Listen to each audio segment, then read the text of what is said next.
In 2012, 349 U.S. service members killed themselves. That was 54 more soldiers than were killed in Afghanistan that same year. If we start back in 2001, we can see the rise in active duty suicides. Still, we should also contrast this with civilian suicide rates. Now let's take a closer look at what's happening to these soldiers. The latest and most detailed Pentagon report on military suicides comes from 2011. In that year, a non-military issued firearm was the most common way to commit suicide. And the majority of suicides occurred on U.S. soil. Now, many people think combat exposure is a likely factor in military suicides.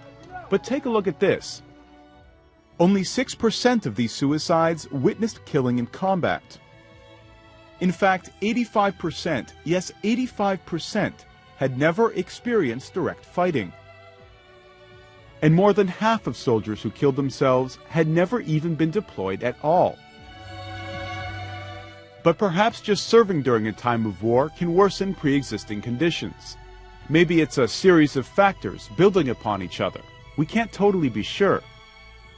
Almost half had experienced the failure of an intimate relationship. At least 1 in 5 were taking antidepressants. Some experts have looked to physiological reasons. A study in 2009 found 1 in 5 soldiers with traumatic brain injuries reported thoughts of suicide. Those with no history of TBI had none of these thoughts.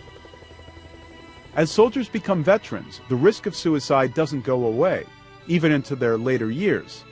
According to a study in 21 states, most veteran suicides take place after 50 years old.